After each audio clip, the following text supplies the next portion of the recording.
Posso tratar de desequilíbrio espiritual com a radiestesia? Bom, essa é uma pergunta muito frequente e eu vou te contar como que a gente aborda dentro da radiestesia técnica a questão do desequilíbrio espiritual. Então, vem comigo? Então já sabe, né? Se inscreve aqui no canal, dá um like, ativa a notificação para receber mais conteúdos como esse. O que a radiestesia técnica trabalha, né? Aborda as principais formas, né? Os principais desequilíbrios que a radiestesia identifica são desequilíbrios do nosso campo físico, mental, emocional, que é o campo astral, o etérico e o espiritual. É possível identificar se há ou não desequilíbrio. E o que é o desequilíbrio espiritual? O desequilíbrio espiritual ele pode ter diversas causas. Ele pode ser um desequilíbrio vindo de consciências que se acoplam ao nosso campo, dependendo da nossa vibração.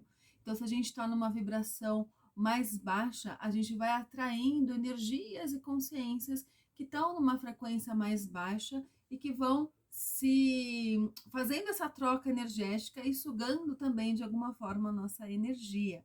Isso é um tipo de desequilíbrio que também pode estar no nível espiritual.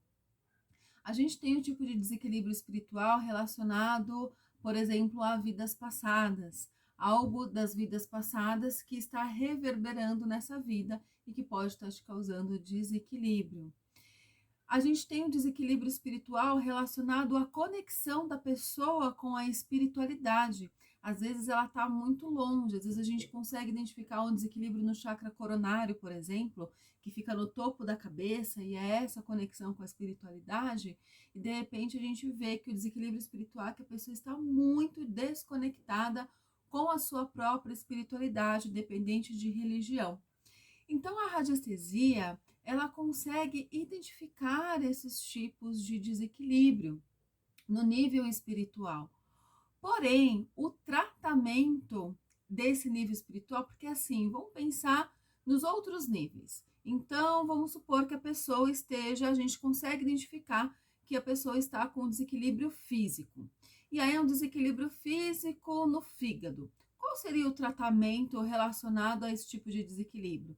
As práticas integrativas conseguem auxiliar no tratamento, mas também a medicina tradicional vai encaminhar. A gente sempre sugere que a pessoa busque também a medicina tradicional quando tem um problema no corpo físico. Então, a gente pode complementar, mas a gente faz esse encaminhamento.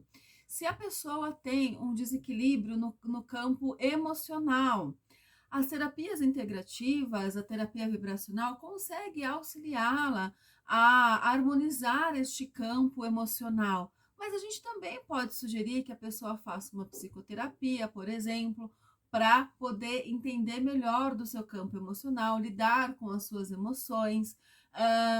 A gente pode também, por exemplo, no campo mental, de crenças, de excessos de pensamento, onde tem muitos sabotadores, a gente pode, as práticas integrativas auxiliam sim nesse processo, mas também a gente pode indicar um processo de coaching, por exemplo, para lidar com essas questões do campo mental.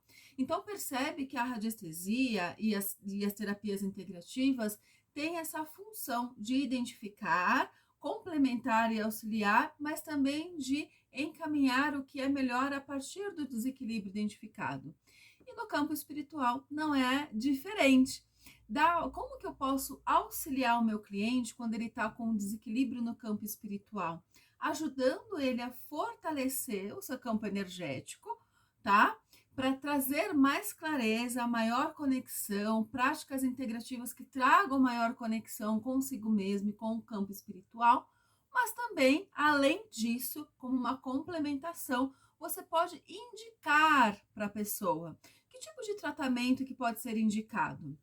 Vai depender muito do seu cliente e das suas crenças relacionadas à espiritualidade. Então é importante você perguntar quais são as crenças do seu cliente, se ele tem alguma religião ou se ele tem alguma crença para mesmo que não tenha nenhuma religião, mas ele tem alguma crença ali relacionada à espiritualidade.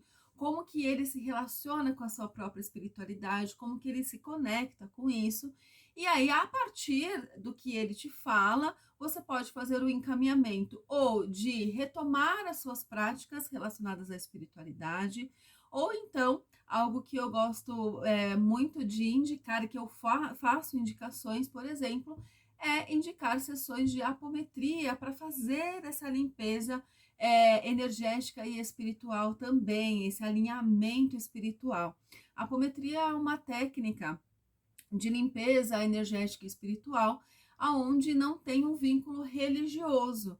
Então, eu gosto de indicar porque não tem algum dogma, algo relacionado à religião, e aí é possível que várias pessoas de religiões diferentes, é possível essa diversidade de crenças serem atendidas numa sessão de apometria. Tá? Então, a aceitação da pessoa num tratamento espiritual que não seja vinculado a alguma religião, ela pode ser maior, com mais probabilidade dela aceitar ir numa sessão de apometria para fazer esse alinhamento, essa limpeza aí, tá? Então, essa é a forma com que eu faço a abordagem do tratamento, dos encaminhamentos no campo espiritual. É muito importante também, quando você vai tratar do campo espiritual, você ter a consciência do seu nível de conhecimento e de prática nas questões espirituais, para saber também qual é o seu limite dentro de tudo isso. E quando eu faço a pesquisa, se há um desequilíbrio no campo espiritual, e aí eu vejo que há, eu sempre também pergunto se eu tenho autorização, se me é divino que eu auxilie aquela pessoa. Se, por exemplo, um tratamento com os gráficos, ele não vai tratar o campo espiritual, ele vai tratar o campo energético da pessoa, do seu cliente, para ele se fortalecer para poder seguir aí no que for necessário harmonizar no campo espiritual, entende? Então, é importante antes perguntar se é necessário, se é possível, e então saber qual é este limite e fazer os encaminhamentos necessários, assim como nos exemplos que eu dei em relação às outras, os desequilíbrios nos outros corpos sutis e no corpo físico, né? A nossa atuação, por exemplo, no corpo físico, como terapeuta vibracional, tem um limite, né? E este limite a gente tem que ter esse discernimento e atuar do seu lugar de terapeuta. E quando o seu lugar de terapeuta chega nesse limite, você encaminha, você sugere outros tipos de tratamento para além ou daquelas técnicas que você conhece ou para além da própria área da terapia integrativa, certo? Espero que tenha clareado sobre este assunto, que eu recebo muitas perguntas como essa, e se fez sentido para você, compartilha esse vídeo para mais pessoas terem este conhecimento. Um beijo e até o próximo vídeo.